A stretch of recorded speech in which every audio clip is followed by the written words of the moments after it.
couple of other companies that have been in the labs, et cetera. So I love Brooklyn, live here. Mars has an interesting dynamic right now. The Children's Hospital in Toronto and a couple of other hospitals got together and funded this thing. And it's a really open space, great restaurants, pubs, everything underground. The venture capitalists are in the same building, the R&D centers are in the same building, and some of the pubs and places where they go hang out and congregate are accessible from the street. This place is a hub all day long. You see professors in the university, the VCs, and the guys doing stuff from Mars, which is like the Echo Dev of technology in Toronto, all meeting in this wide open space anywhere they want to. And they also have access to some beautiful rooms, incubators. So that's a really good model. The people are really open there in regards to coming out and looking at what they're doing, but they're also looking to collaborate. So I've been going back and forth to Toronto quite a bit, looking at collaborative opportunities, especially in the clean tech space. So you have companies like, I forgot things, Triangle, which is one of the largest developers in Canada, doing a bunch of stuff in the green sector with the innovation lab that examines building technologies at Mars. Well, this is good. This is good to know because actually one of our students, a group of our students are going to Toronto in 2 weeks to study Toronto.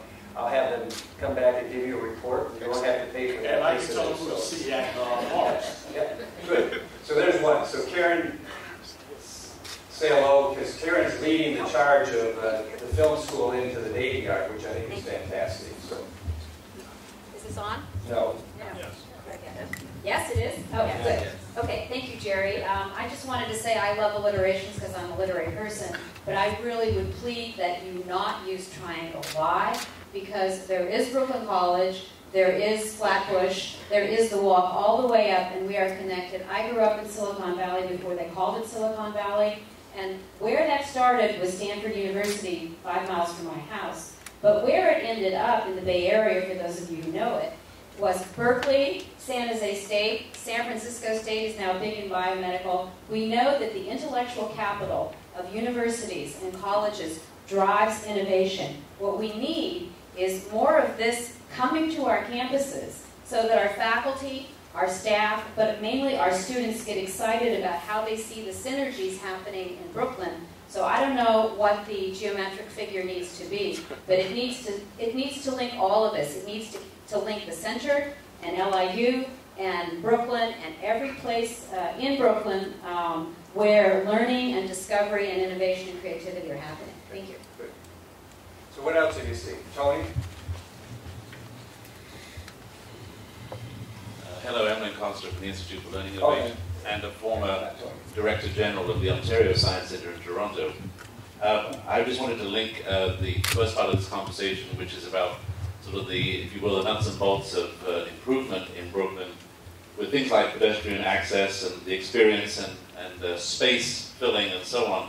I think when, Jerry, you've opened up the conversation to other visionary cities around the world, that necessarily and productively broadens the dialogue into how these successful cities are taking a holistic and sort of ecosystem scale view of all of their parts to synergize one with the other, and also a long view of the city's future, sort of that they are thinking globally but acting locally, to do like Chicago, for example, which is taking sort of everything that at least Mayor Daley was doing, and I think it's being continued by new Mayor Emanuel, is to take a view that Chicago's climate is changing, and that the city has to take incremental steps in order to prepare for a new future as a sort of an overlay to all of the sort of nitty-gritty.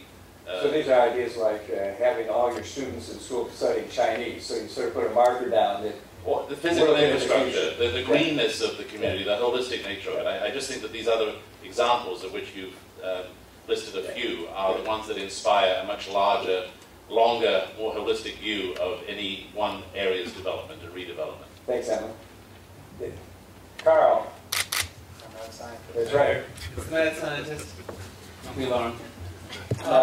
Say who you are, what you do. I'm Carl Skelton. I set up the integrated digital media programs here at Poly, creative tech programs effectively, and the Brooklyn Experimental Media Center, and Tucker and I are talking about doing some stuff together around exactly these questions. I wanted to come to two things in particular. There's more news actually about Toronto, because I'll be working with the Center for Landscape Research at the university, and the Center for City Ecology, and Councillor Adam Vaughan on doing a big Betaville project down there for the area that encompasses the kinds of things that we're talking about for downtown Brooklyn. We could probably build out that partnership more completely to get a good figure eight going.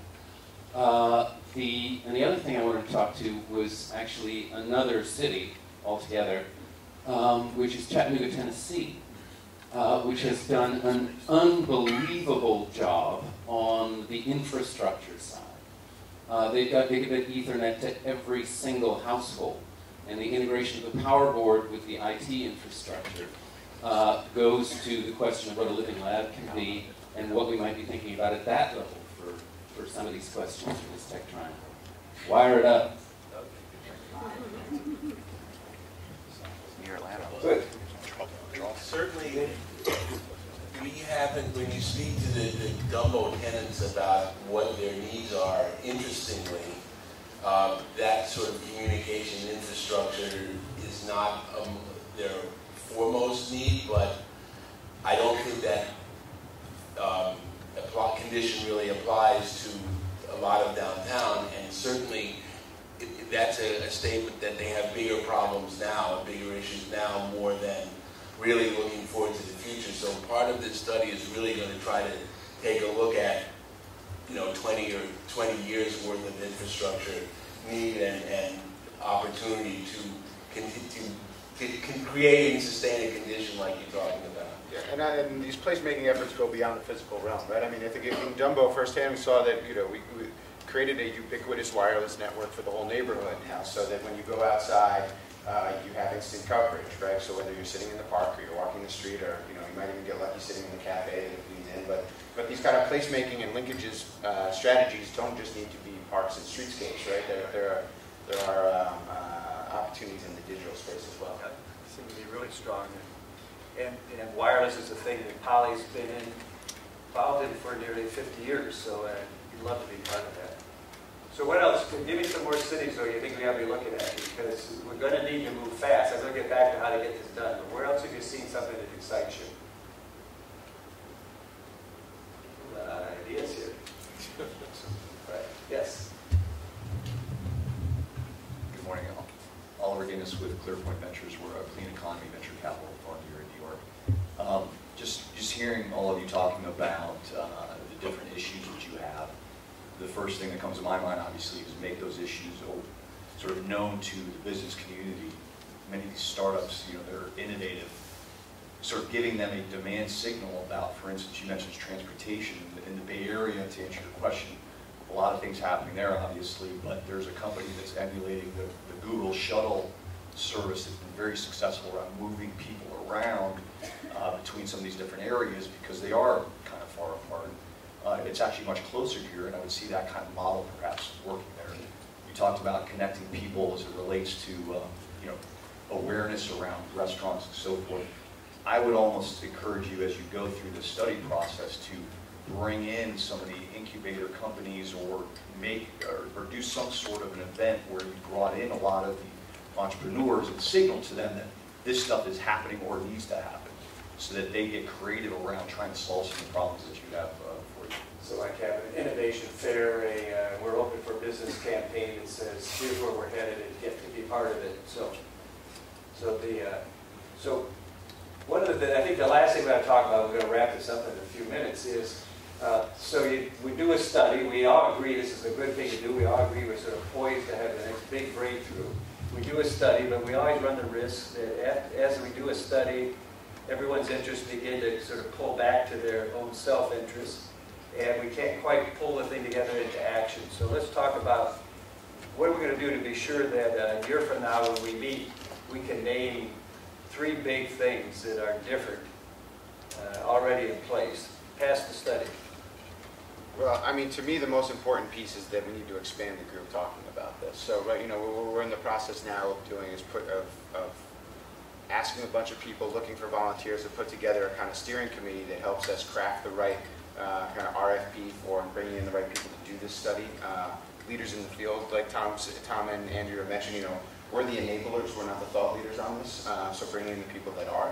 And we want to start having a bunch of events in these kind of community dialogue. The first week of April, we're going to host a breakfast that's going to try and bring together leaders from the tech industry, with leaders in our real estate industry here to talk about, how we can accommodate them best through space management, through real estate planning. So just starting to have all those conversations and keeping the dialogue going, and hopefully it snowballs into something beyond just, institutional driven conversations like this. Deborah?